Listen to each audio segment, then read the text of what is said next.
Greetings, dear friends, to all our esteemed English-speaking auditory. My name is Vasyl Pekhno. I'm a Ukrainian journalist, and right now I invite all of you to join and watch this video. This is fresh update on Ukrainian situation on the battlefield as of June the 10th. So please watch, like this video, share it with your friends, subscribe to our YouTube channel. Don't forget to do it, and also leave your comments below the video. Let's start. Every voice matters. Join our community, support independent journalism, and help us bring you the truth from Ukraine. Become a member of Ukraine Today. Join us now. Let's see, where should we probably start? First of all, with some explanations about what our strategy is. Ukrainian forces will be retreating. In some locations, they will be retreating. No one likes to retreat. No one likes to lose territory. But if objectively, today, there is a horde of the Russian army, and we can't, well, let's put it this way, we can't stop it. We don't have the tools, whether it's engineering and fortification structures, whatever it may be, no matter how many drones we produce, if there aren't people in those structures, and if people can't operate those drones, we won't be able to stop the enemy. But based on the resources we have, we are trying to stop the enemy as effectively as possible. Our task is not just to inflict losses on them, because if those losses are spread out over time, it won't be very effective. But if these are concentrated losses that will keep increasing the rate of losses for the enumerates that they cannot replenish, rates at which they cannot recover, and combat capability that they cannot restore them, that is, in essence, what the task of the Ukrainian military should be and is. To achieve this, it is necessary to use the resources we have efficiently, and through this efficiency, to destroy the enemy's resources more effectively. Because the major overarching goal is to deprive the enemy of the capability to deliver such blows from which the Russian Empire, the Russian Federation, will not be able to recover. Because even now, I can see, even in the geopolitical and political sense, that they are losing strategically. If we step outside the Ukrainian bubble and don't talk solely about some tactical actions at the front, let's look at what Russia is losing. Recently, Russia did not support its strategic ally and partner Iran, simply because they did not have the air defense systems they could supply to the Iranian regime, since they themselves have problems covering their own rear areas. The Russians have lost Syria, and they are losing ground enough. Our fighters from the main intelligence directorate are operating there. The Russians have lost Armenia. The Russians are scrambling and clashing with Azerbaijan. The Russian Empire can, well, in principle, an empire cannot exist without so-called overseas territory. It cannot exist without African gold. It also won't be able to exist without many other processes and influences on trade, influence over the supply of oil and gas, which is being replaced, for example, in European markets by Norwegian gas, or potentially it will be partially replaced by Azerbaijani oil resources, which will likewise be transported to Europe through Turkey. All of these are strategic elements of the Russian Federation's failure, and over time it will lose. But of course, over time, the crucial question is whether we will be able to preserve our country, and what actions we are taking to preserve our country and truly achieve this historic value, this historic opportunity to defeat the Russian Federation. But while this increase in the pace of Russian losses is happening, unfortunately, we are sometimes losing territory. And today, let's start this lecture again, so to speak, with the fact that we are losing territory, for example, in the Zaporizhzhia direction. Of course, the movements of the occupiers here are not, I would say, catastrophic or anything massive, for example. But yesterday, I had, not a very pleasant conversation with a woman who lives, for example, on the southern outskirts of the city of Zaporizhzhia. And she claims, Vasyl, you say that the situation is not that critical. But for me, as a resident of the southern outskirts of Zaporizhzhia, who experiences artillery shelling and hears drones flying, it doesn't make me feel any calmer. Friends, with all due respect, maybe this will sound cynical, but in fact, this is not about our feelings and emotions. This isn't about our fear. It's about the survival of the country. Even if the country has now lost, in terms of destruction, 20% of its territory in the war zones that are occupied by the enemy and where fighting is currently taking place, we have still preserved 80%. We have preserved our statehood. And this is actually a very significant victory for the Ukrainian state as of today. And we continue to destroy this empire. That's how we need to approach this. This isn't even about you and me. It's not about our personal ambitions or emotions. It's about something greater. It's about preserving the Ukrainian state and nation for decades and centuries to come. in the sense that the Russian Federation has always been a threat to us, but now its imperial power is falling apart. That's why these tiny advances in the Zaporizhzhia direction, I've said this dozens of times already, that this is primarily the Russian Federation's attempt to influence us informationally, psychologically, and morally, to wear us down, and only in this way, if Ukrainians fall apart, will they be able to achieve any kind of victory. Force us to capitulate, maybe, I don't know, catch us off guard, and then move on occupying Ukraine, and then advancing further into Europe. That's the only way they can do it. Otherwise, they don't have the military means. But objectively, we will be losing territory in the course of this process. And our command, I will explain and show everything today, is preparing for the potential loss of territory in certain locations, in particular, for example, on the Eastern Front. Now, let's move on to the changes that have taken place recently on the deep state map, not only in Zaporizhzhia, not only in the Zaporizhzhia region, but also, for example, in Donbas. For example, there is an advance visualized on the deep state map among the latest in the area of Zelena Dolina. This is the Lyman section of the front. The first thing worth mentioning is that this is not daily progress. There is no daily advance here. This is accumulated progress. Even deep state themselves, if you go to their public channels and read, they say that this didn't just happen like that. It didn't happen in a day or in just a few hours. What actually happened is that over the course of months of fighting, the Russians took control of this section of territory, which is extremely active. The Lyman front is extremely active, starting from Kharkivka and basically ending at Torske in the Lyman direction. Here is Kharkivka, here is the settlement of Torske, and this entire area between them, between these two ellipses, is very, very hot. For example, just look at the activity of the unmanned systems battalion of the 63rd Mechanized Brigade, which is operating precisely in the Torske area. They show how in just a matter of days, their UAV operators destroyed 15 enemy artillery pieces. This is exactly what destroying their potential looks like. 15 enemy artillery pieces in just a few days. But in reality here, the Russians are trying to finally cut off, so to speak, our bridgeheads on the left bank of the Oskil along the entire Kupiansk-Lyman direction, the Kupiansk-Lyman axis. To cut these bridgeheads on the left bank of the Oskil, isolate them, and try to take them piece by piece. But our soldiers are not letting them do this so quickly. And the longer this goes on, so to speak, and the more their losses increase, the fewer chances they have to actually take these pieces. Or if they do manage to take them, then roughly speaking, we want them to choke on these pieces while they're at it. By the way, in order to isolate our bridgeheads on the left bank of the Oskil, they will first have to overcome resistance at other bridgeheads, particularly on the left bank of the Zherabets River, where, in fact, the fighters of the 63rd Brigade are operating in the Torske area and destroying these guns. So the number will reach 10 to 15. The full video, if you want to watch it, is available on my Telegram channel. So please, friends, I encourage you to join. There is a link to my Telegram page in the description of this video. Subscribe to the 63rd Mechanized Brigade, subscribe to all our combat units so you can see a bit more victory in your eyes. Although in reality, this isn't about victory, but about adequacy. Adequacy, in fact, means recognizing that the situation is difficult. No one is saying that it's easy. No one is saying that it's, somehow fantastically favorable for us. But the task at hand, well, it won't change whether America supplies us with Patriots or not. It will be painful and difficult for us, but we simply do not have the right to sign a capitulation, because capitulation would automatically mean death for us.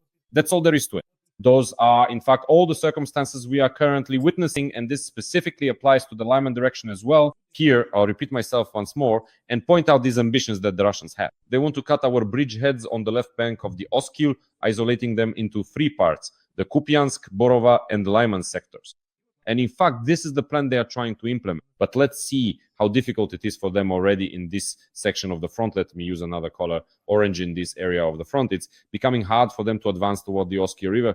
Here, they've already been stuck for a good half a year and still can't fully isolate Borova. They're also attacking Borova head-on, but the soldiers of the Third Assault Brigade, for example, who are holding this direction, released a truly revolutionary video yesterday. The video shows that the Third Assault Brigade carried out a fully robotic assault on enemy positions using ground robotic systems primarily, as well as aerial drones. This happened in the Kharkiv region. Our Third Assault Brigade attacked enemy positions first with ground robotic vehicles, then finished them off with FPV drones, and as a result, achieved what? That the occupiers themselves showed that they were ready to surrender. They put up a special sign with a poster saying, "We want to surrender." Here we go. We want to surrender.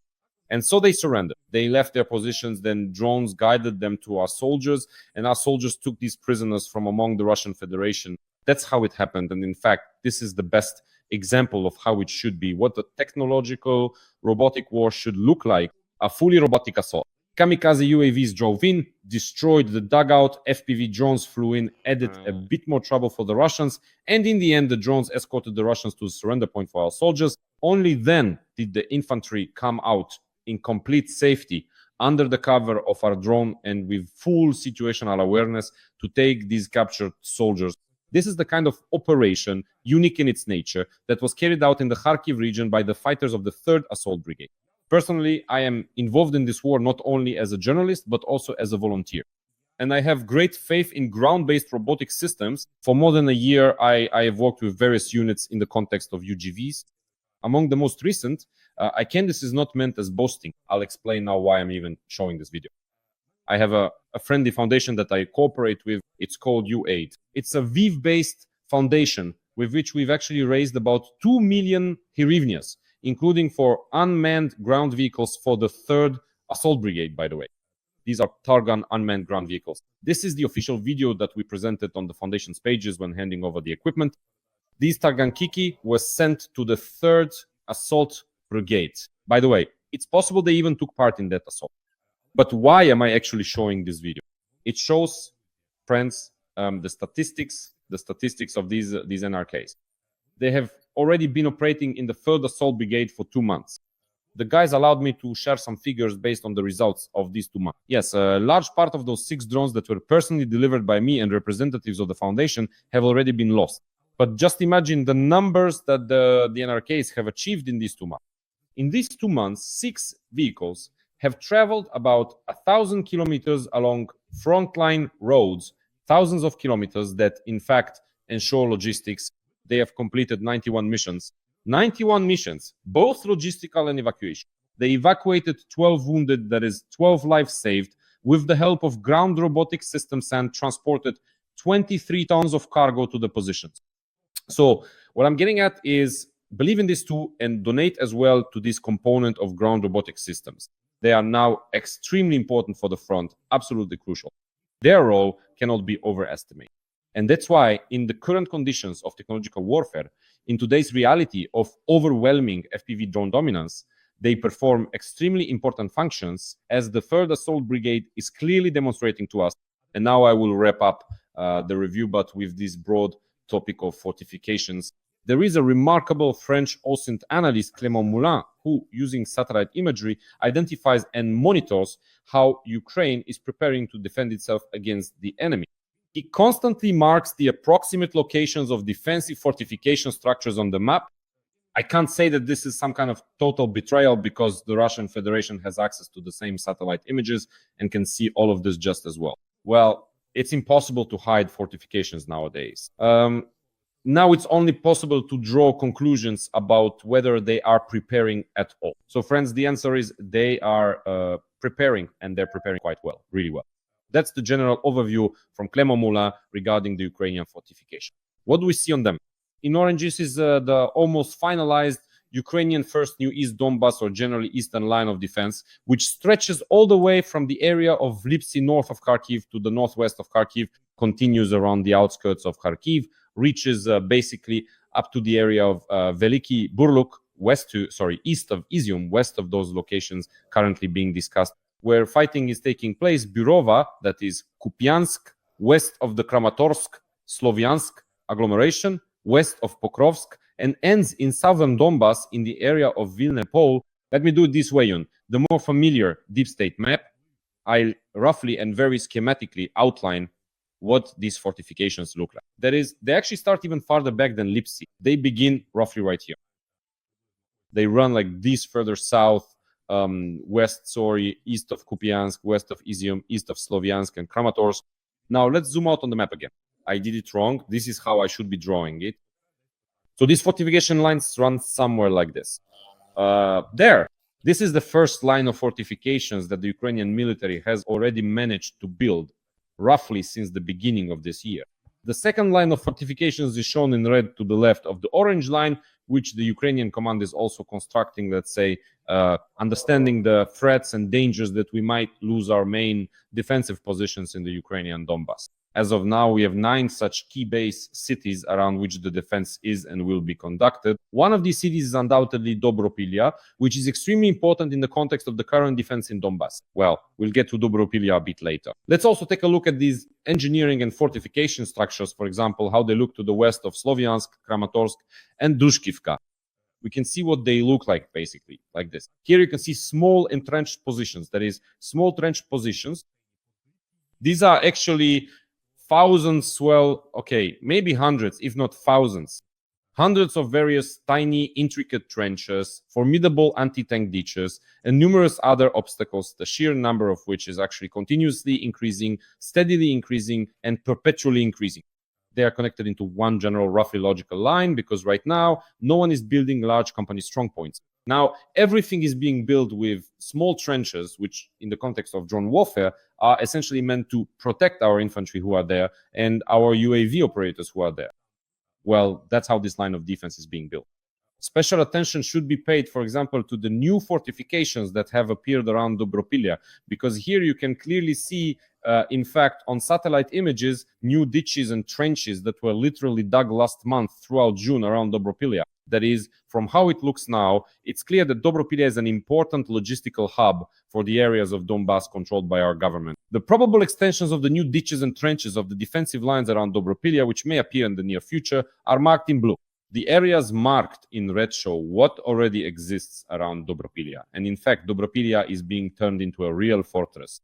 Overall, there are 2 lines around Donbas in particular, and they run past all these main 9 defensive cities. Here on this general map, we can schematically see that the main 9 cities defended by our troops are Siversk, Lyman, Sloviansk, Kramatorsk, Dobropilya, Kostiantynivka, Pokrovsk, Mirnorad, and also Drushkivka. All of them have defensive fortification structures around the city itself, which are highlighted in yellow. The new line is marked in orange. It is, let's say, not yet completely finished, but it is already close to being ready. And the next line of defense, which is even less developed, is visualized in red. There, 1 or 2 ditches have been dug, but overall, this will increase, so to speak. The number of these trenches. So here, everyone clearly understands why these 2 new lines are being constructed, taking into account the new realities of modern warfare and, in particular, the use of drones. Because Donbas is a densely populated region. Movement in Donbas is extremely difficult for the enemy because there is a huge number of villages, towns, and settlements here, which in themselves serve as defensive fortifications with basements, houses, various shelters, garages where equipment can be hidden, and similar things. Further beyond Donbas, if we look at the territories of Kharkiv, Dnipropetrovsk, and Zaporizhzhia regions, these are less densely populated areas. They are more steppe-like, more, let's say, open. These are open fields. And in order to defend in these open fields, new tactics are needed. In particular, it is necessary to build additional fortification lines that will allow us to slow down, and slow down the enemy. The fact that such lines are being built to the west of our main Donbas locations, I'll name them again, 9 cities: Pokrovsk, Mirnorad, Kostiantynivka, Drushkivka, Dobropilya, Kostiantynivka, I already mentioned it, yes, Sloviansk, Kramatorsk, Siversk, and Lyman. These are the 9 cities that currently make up our main fortification capabilities in the Donbas. And for some, this might seem alarming, as if to say, new lines are being built to the west of them. For me, on the contrary, this is an indication that our command is preparing for the worst case scenarios, and that's the right and realistic approach. In other words, we can prevent these worst case scenarios if we improve things 3, 4, or even 5 times over. If we improve management, improve other aspects, make better use of our resources, increase our resources, produce more drones, and, for example, other types of missiles. But we have to consider this more negative scenario as well. It is also potentially possible, and the fact that such fortifications are being built is absolutely the right thing to do, which I believe is necessary. And as of now, while the Russians are stalled in Donbas, our troops are actually doing everything possible to disrupt their plans as much as possible. And until that happens, essentially, there are certain asymmetric strikes that allow us to better hold back the enemy. For example, such an asymmetric strike last week was the Storm Shadow missile attack on Donetsk. And as a result, the entire command staff of the 8th Combined Arms Army of the Russian Federation, which is actually conducting the offensive in the Pokrovsk and Torets directions, was eliminated in Donetsk. Obituaries have already begun to appear, confirming the loss of the entire chain of command of the 8th Combined Arms Army. And as we understand, this is not just a loss when generals, colonels, and the entire command staff of an army responsible for an offensive in a given direction are eliminated. We get a pattern: strike, pause, chaos. That is, after the strike, a kind of vacuum arises, associated with a pause, with confusion about who is in charge of what and how and who is making decisions. And this, in turn, creates a certain chaos. Until this chaos is overcome, there remains this gap, a vacuum in command. And this is very important in terms of slowing down the Russians. In other words, these are disruptions of everything: the command chain, communications, control, and much more. Here is the confirmation, please. Here is an obituary from the Russian Federation stating that the chief of communications of this 8th Combined Arms Army, Colonel Skirnevsky, has been eliminated. The Killed in Ukraine project also shows the elimination of another colonel, actually the senior officer responsible for this army. So that's actually two confirmations, excuse me. These are two confirmations about the same Skirnevsky from two different sources, meaning there are two separate obituaries for him. In addition, there was earlier information that the deputy commander of this Combined Arms Army, Ruslan Kharyachkin, had been eliminated. He is also, by the way, a colonel, which is rather strange. But overall, the logic here is clear.